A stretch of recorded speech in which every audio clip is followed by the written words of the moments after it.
Estás a ouvir um podcast sobre quem não espera pelo futuro, acelera até ele. E se há alguém que sabe o que isso significa, somos nós, na Caetano Auto. Agora diz-me, quando pensas na Caetano Auto, pensas em quê? Em automóveis? Também é verdade. Mas isso é só o começo. O que fazemos é muito mais do que isso. Criamos ligações, fazemos o futuro da mobilidade acontecer. E sabias que desde o primeiro dia nunca esperámos que o futuro chegasse até nós? Corremos atrás dele, desafiámo-lo, reinventámo-lo. E é isso que nos trouxe até aqui. E é isso que nos move. Até porque acreditamos que as grandes marcas não nascem do acaso, nascem de visão, de ambição, de quem se atreve a fazer diferente. Este podcast tem o patrocínio de Caetano Auto, uma marca para a vida.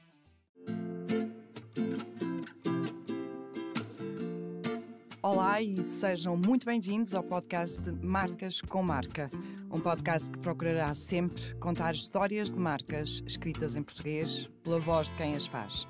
Um espaço de respeito e reconhecimento, de histórias e história, de valores e valor, porque no final todas são marcas com marca, que trazem consigo a alma de quem as faz. Venha connosco nesta viagem em jeito de conversa pelo tempo de marcas que são, afinal, de todos nós. Este é um podcast da revista Marketeer e eu sou a Maria João Vieira Pinto. É uma referência nacional na arte de fazer chocolate e coisas doces, onde a cozinha se casa com inovação e tradição. Fundada em 1933, a Arcádia tem hoje mais de 40 lojas, aliás 45, em Portugal, 3 estabelecimentos de produção, 400 colaboradores e continua no seio da família Bastos, sua fundadora. Comigo tenho a 4ª geração, Francisco Oliá, e obrigada por ter vindo de Alfa aqui conversar connosco, este Marcas com Marca. Isto, de facto, começando pelos primórdios, a história remonta e começa a ser contada a partir de um pequeno salão de chá, na Praça da Liberdade, no Porto, onde eu me lembro de ir muitas vezes com a minha avó, que não dispensava, como lhe dizia há bocadinho, não dispensava uma ida ao Porto para ir comprar os bombons da Arcádia, era uma tradição lá em casa. Coisa que foram, recorda-se, eu sei que são tempos longínquos, não são do seu tempo, mas daquilo que foi chegando e que foi passando de geração em geração, coisa que foram os momentos mais relevantes até hoje, até mantendo esta casa e esta marca. Olá Maria João, e antes de mais nada, muito obrigado por este convite, é um prazer estar aqui consigo nesta conversa.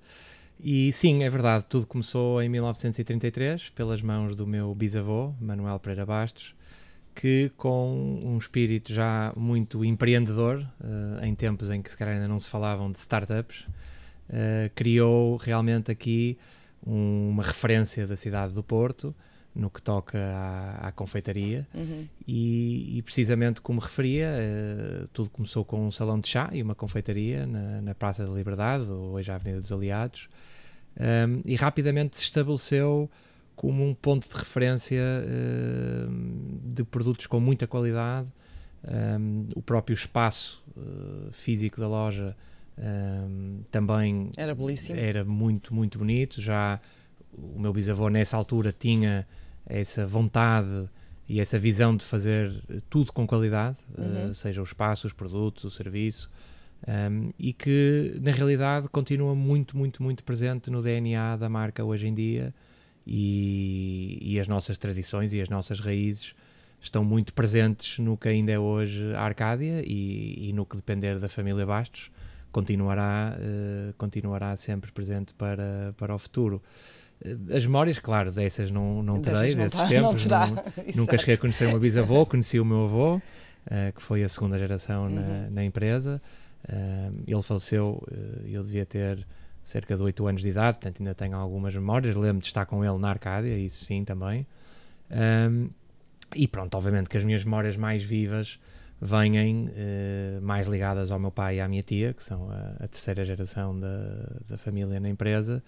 E pronto, todas as memórias que eu tenho da Rua do Almada vêm já mais ligadas a essa geração. São memórias como de chocolate, imagino. Claro que sim, são muitas correrias pela fábrica, não. E mesmo algumas das nossas colaboradoras mais antigas, que já estão connosco, muitas delas há mais de 40 anos, lembram-se perfeitamente de eu andar a correr pelos corredores da fábrica, e eu também tenho algumas recordações, obviamente, de tudo o que na altura se confundia a família e a empresa, não é? Porque a ligação é total, e portanto sempre foi algo muito presente na minha vida, sem dúvida. Há pouco dizia que o seu bisavô foi altamente empreendedor, criador de uma pequena startup, não é? Na altura, e foi também ele que trouxe a famosa receita das drageias de licor, as amêndoas Bonjour, não é? Exatamente. Foram um ponto de facto fulcral para o crescimento e para alavancar a notoriedade da marca? Sim, eu acho que vários pontos foram, e isso mostra que, além de empreendedor, era um homem com muita visão. Na altura não era tão comum, mas ele já viajava muito. E trouxe a receita de Paris, não E foi? trouxe a receita de Paris, numa viagem que fez a Paris.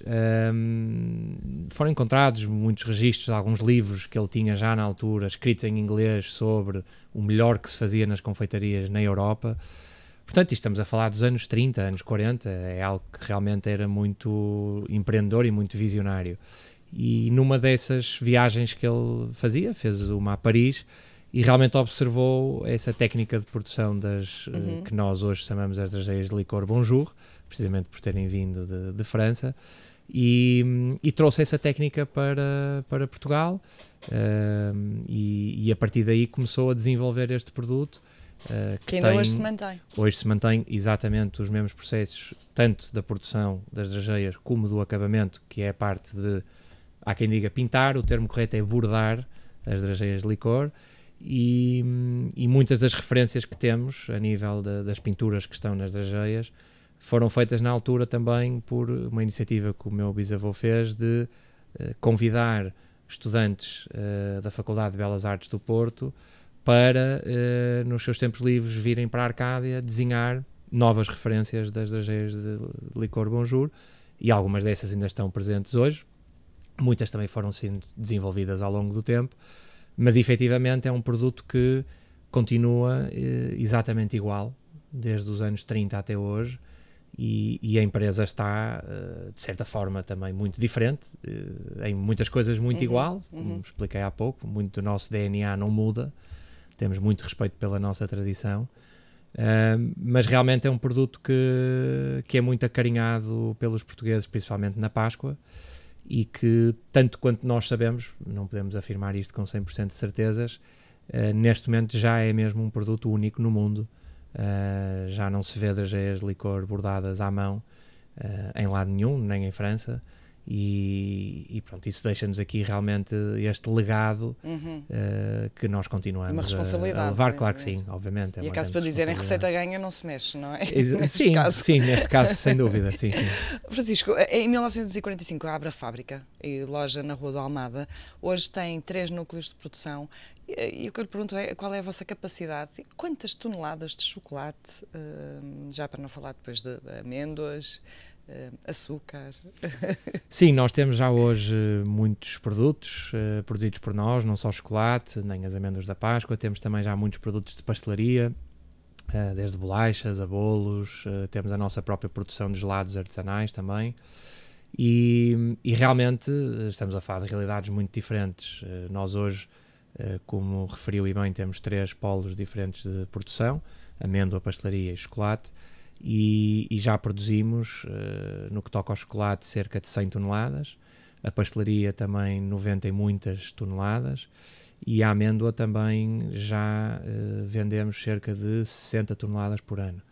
E, portanto, realmente é uma dimensão grande, face, obviamente, ao início da marca, mas que, como tenho vindo a referir, traz sempre um foco muito grande na qualidade e em mantermos ao máximo possível os nossos processos artesanais. Nós somos uma produção certificada artesanal, portanto os nossos colaboradores são artesãos, e queremos, dentro dos possíveis, manter sempre isso. Queremos crescer, obviamente, e vamos também tendo alguma introdução de tecnologia na empresa, que obviamente é muito útil para podermos também acompanhar os tempos e fazer um crescimento sustentável, mas de certa forma, no que toca aos processos, tentamos sempre manter essa nossa tradição, porque no final do dia nós temos chocolate artesanal, pastelaria artesanal,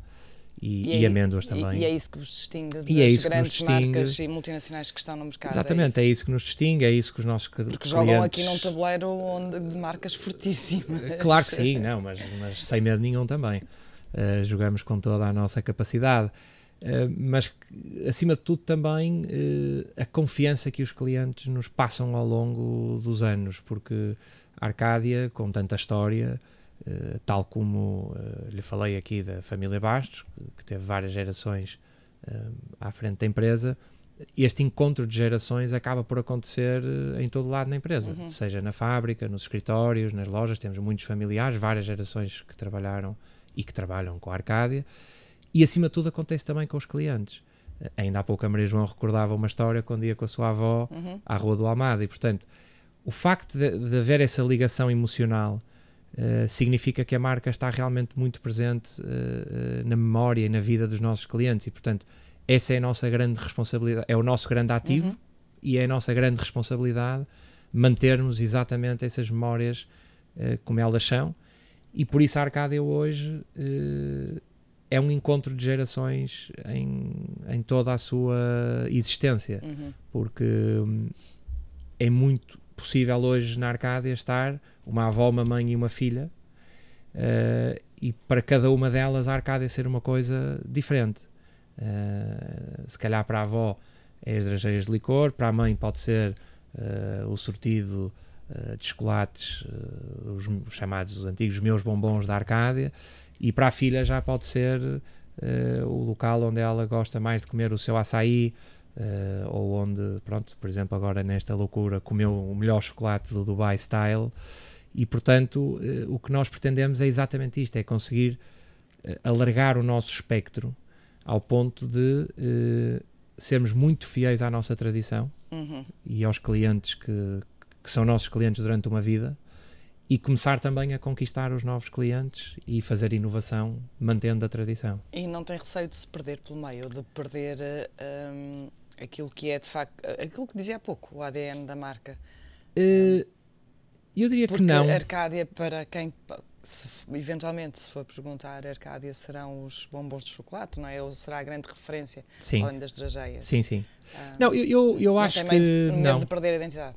Não, acho que não, porque a nossa identidade assenta em pilares muito bem estabelecidos e muito presentes na empresa. E o facto de a família estar na empresa, portanto, somos uma empresa 100% familiar, 100% portuguesa, é o pêndulo que mantém isso verdadeiro. E mais, os próprios colaboradores, que também já estão connosco há muito tempo, referi-lhe a alguns casos que já estão há mais de 40 anos, são também um fiel norte que nos ajudam a manter esta identidade e nos ajudam a manter a nossa tradição. E o que temos conseguido fazer é inovar até para novos produtos, mantendo sempre esse foco e essa visão que já vem desde o meu bisavô, quando ele cria a Arcádia, cria com uma visão de qualidade a 360 graus. Portanto, desde, como referi há pouco, o espaço da loja, às embalagens. Temos pessoas que guardam embalagens da Arcádia uma vida inteira. Nós próprios temos um acervo muito grande de embalagens antigas e que hoje estão em perfeito estado de conservação. Isto realmente mostra a qualidade que já era colocada em cada ponto que se fazia dentro da empresa. E se pensarmos bem, o início da Arcádia é como um salão de chá, uma confeitaria, portanto toda esta vertente de pastelaria que nós hoje temos crescido muito vem desde esses tempos. A Arcádia era muito conhecida por produtos que hoje se calhar já não são tão... E servia em festas, não é? Reis. E servia em festas, exatamente. Houve uma altura que o negócio de catering era muito importante para a Arcádia.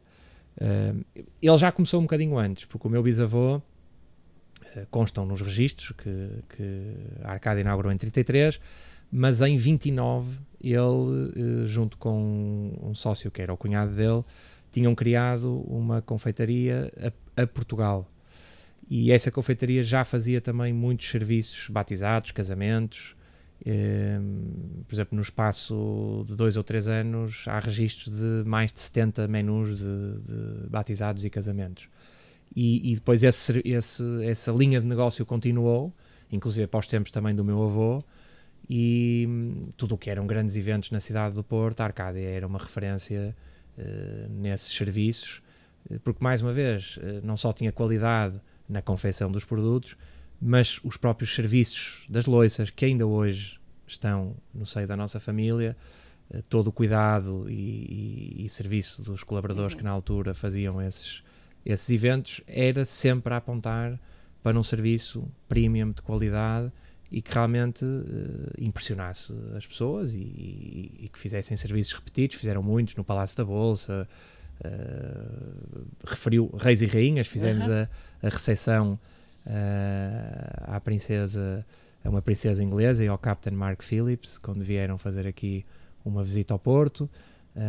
Creio que também temos alguns menus de alguns eventos, por exemplo, um evento da Seleção do Brasil, na altura que foi campeão mundial. Um pouco da história da cidade, não é? E, portanto, nós fazemos muito parte da história da cidade, a todos os níveis, e realmente a Arcádia é um nome que faz parte da tradição do Porto, mas hoje também já é uma marca nacional. E há pouco dizia-me que quer continuar a crescer.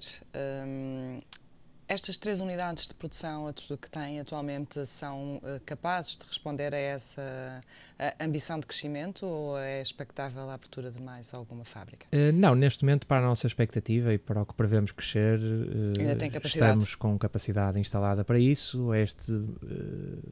Nós tínhamos 2 unidades de produção, a terceira aparece muito recentemente, há 2 anos atrás, já precisamente com o intuito de termos capacidade para continuar o nosso crescimento. Fizemos também um crescimento muito grande no período entre 2019 e 2024 e, portanto, também nos adaptamos à nossa estrutura para esse crescimento e, portanto, para o que temos previsto, continuamos para já com estas unidades de produção. No futuro nunca saberemos, mas para o plano que temos, sim. E essas multinacionais que referíamos há pouco têm andado em seu redor, já andaram a tentar levar a Arcádia ou não? Não, para outras paragens? As multinacionais não. Houve já algumas conversas, como é normal. Nós temos um ativo muito forte, que é a nossa marca, os nossos produtos, tudo o que construímos, e temos uma rede de 45 lojas em Portugal, que dentro do setor de restauração, cafetaria, o setor alimentar é um número muito relevante, e temos também um know-how operacional muito forte, não só na produção, mas também na operação de lojas. Temos muitas lojas já em centros comerciais e, portanto, isso confere-nos aqui uma posição muito interessante no mercado. O início da minha carreira foi em fusões e aquisições, quando trabalhei em Londres. Portanto, nós normalmente vamos ouvindo, vamos conversando, mas pronto, é sempre aqui um tema que a família é muito importante para o negócio e, portanto, para já temos feito o nosso crescimento através dos nossos meios, através da família como detentora de 100% do capital. Mas, como lhe disse, o futuro nunca se sabe, desde que seja alguma coisa que agregue valor e que lá está, que nunca nos faça perder esse norte e essa tradição que referíamos há pouco, poderemos sempre conversar. Alguma coisa que ponha isso em risco já não será tão entretida essa conversa, porque, como lhe disse, temos muita responsabilidade, muito respeito pelos clientes da Arcádia, pelos colaboradores da Arcádia, e, portanto, queremos sempre garantir que a Arcádia mantenha o seu DNA e os seus valores. E em risco, esteve um pouco a marca, se bem me recordo, nos anos 90, chegam mesmo a encerrar a confeitaria original. Como é que se deu depois? Como é que foi feito o turnaround? Sim, portanto, falávamos há pouco desses anos em que realmente a Arcádia era um ponto de referência na cidade do Porto, era um ponto de encontro para a confraternização das altas sociedades portugueses, chamemos-lhe assim, desde poetas, escritores.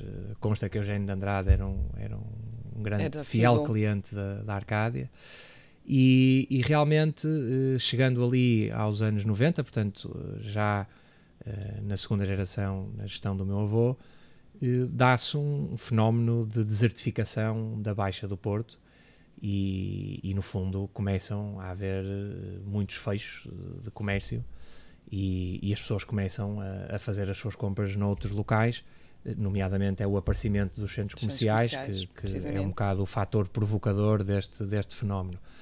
E portanto as pessoas passam a deixar de frequentar a Baixa do Porto. O meu avô vê-se forçado, em primeiro lugar, a fechar os serviços de catering, em segundo lugar, a fechar a confeitaria original na Praça da Liberdade, e fica na Rua do Almada, que era a tal fábrica que abriu poucos anos depois da confeitaria, para abastecer precisamente a confeitaria, e mantém ali uma atividade fabril e uma pequena loja de retalho na frente desse edifício, dessa loja, e vai continuando a vender o possível dos chocolates da Arcádia. Mas efetivamente, a chegar quase aos anos 2000, a empresa encontrava-se numa situação em que, eu não gosto de dizer a palavra morrer, porque é uma palavra se calhar um bocadinho definitiva, mas estava já numa situação muito delicada. E dizem até que o meu avô acaba por falecer também um pouco por desgosto, por ver a empresa se calhar numa época não tão boa. Ele também tinha perdido a mulher dele cerca de 6 ou 7 anos antes, e isso também lhe provocou um grande desgosto, e dizem que acabou por falecer um bocado por desgosto, porque a empresa já estava realmente nessa situação muito difícil. E é nessa altura, após o falecimento do meu avô, que o meu pai e a minha tia decidem começar a criar um plano de renascença da marca, porque estavam muito convictos que, apesar da empresa estar nesta situação mais delicada, devido à falta de consumo, porque os clientes na Baixa desapareceram, a marca era muito forte e estava muito viva.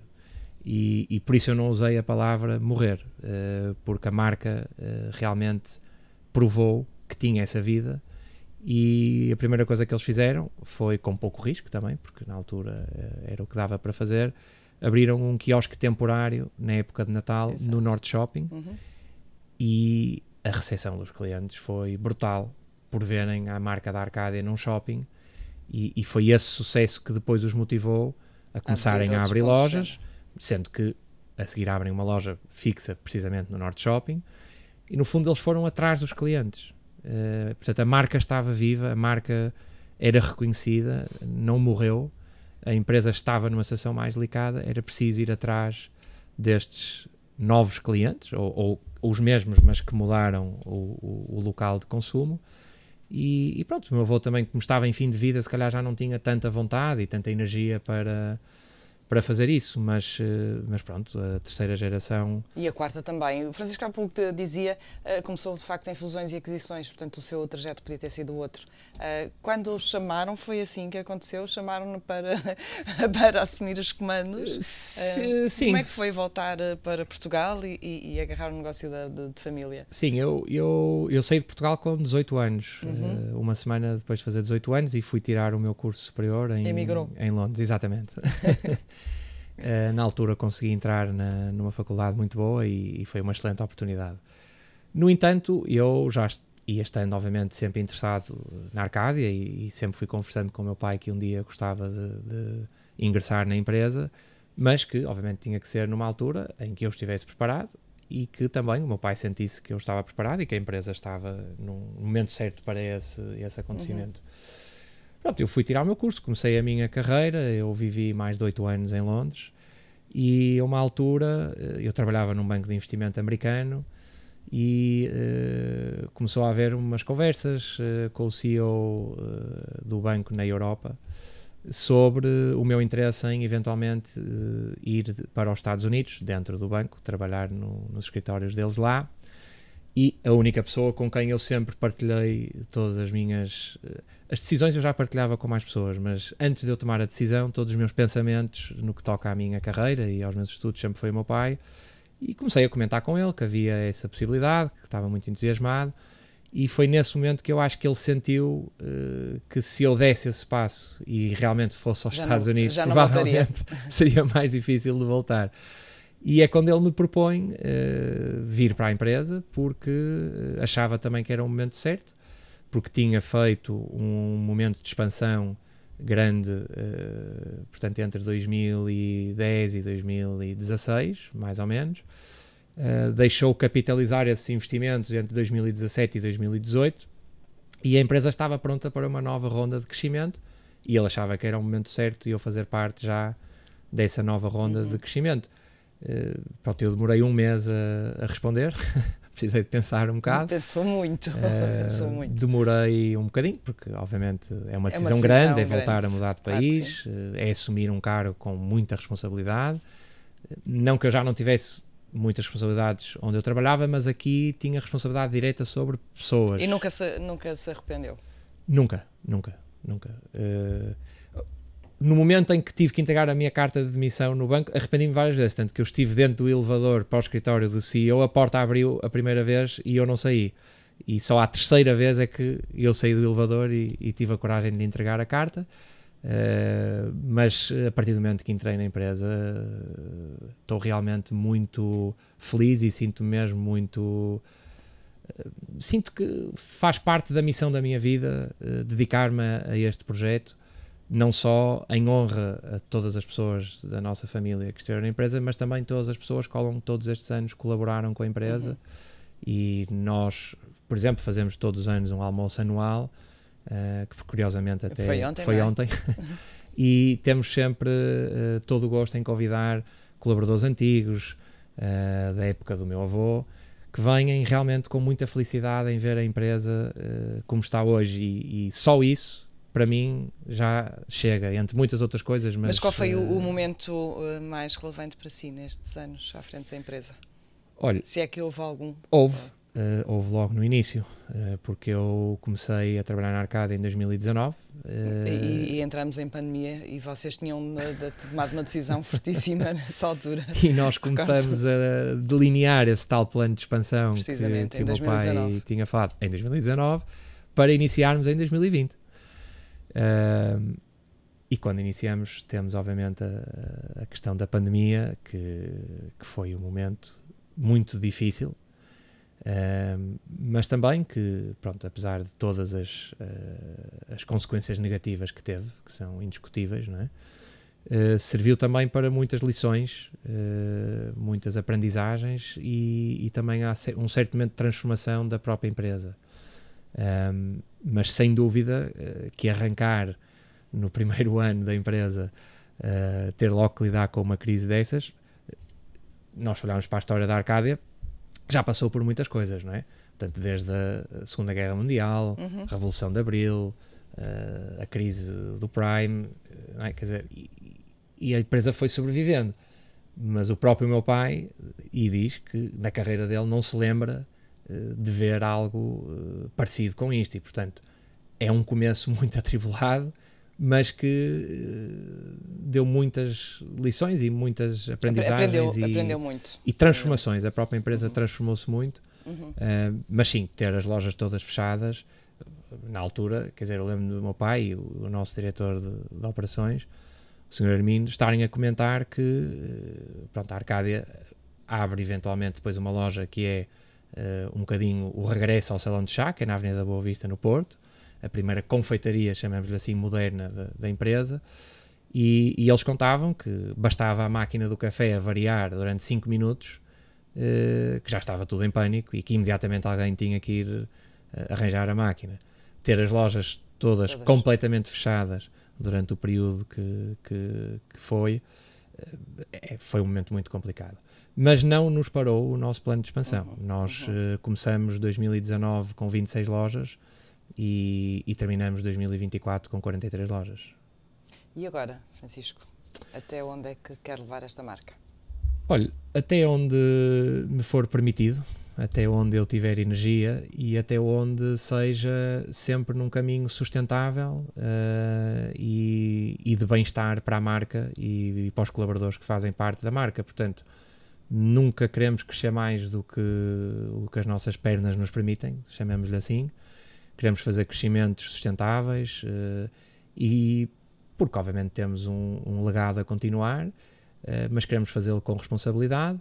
Tivemos agora esta fase de crescimento, estamos a passar agora uma fase mais de capitalização e adaptação da estrutura também ao novo tamanho que temos, mas temos continuado a abrir algumas lojas. Ainda este ano que passou abrimos 3 lojas e continuaremos a fazê-lo. Temos ainda muito espaço para crescer em Portugal, mesmo dentro do segmento da cafetaria e da pastelaria, que tem tido realmente crescimentos muito fortes na empresa, e pretendemos continuar a crescer em Portugal. Temos feito algumas exportações para o estrangeiro. Temos sempre um handicap, mas que não é um handicap, é algo que lá está, faz parte de não perdermos a nossa tradição e o nosso norte. A exportação para a Arcádia é um bocadinho mais difícil por questões de validade, porque como nós não usamos conservantes e o embalamento é todo feito à mão e não é nada plastificado na máquina, não é? A validade é mais curta e para a exportação isso é um desafio. Temos feito, continuaremos a fazer essas exportações, mas sempre mais direcionadas também para mercados e pontos de venda que também se identifiquem com os valores da marca, porque em Portugal quem vende os chocolates da Arcádia é a Arcádia na sua rede de lojas, à exceção do Natal, que fazemos uma campanha de entrada e saída nas grandes superfícies, e isto faz parte da nossa forma de ser. É a forma de, voltando um bocadinho ao início da história, nós controlarmos e termos a certeza que a qualidade é entregue ao nosso cliente 360 graus, desde a escolha das matérias-primas, aos processos produtivos, ao embalamento, às embalagens, ao transporte e ao serviço na própria loja, e depois à experiência final do cliente de degustação dos nossos produtos. Francisco, foi um gosto. Muito obrigada. O prazer foi todo meu. Continuem a manter este legado e todas estas coisas doces que nós gostamos tanto. Pelo menos eu. Obrigada. Muito obrigado.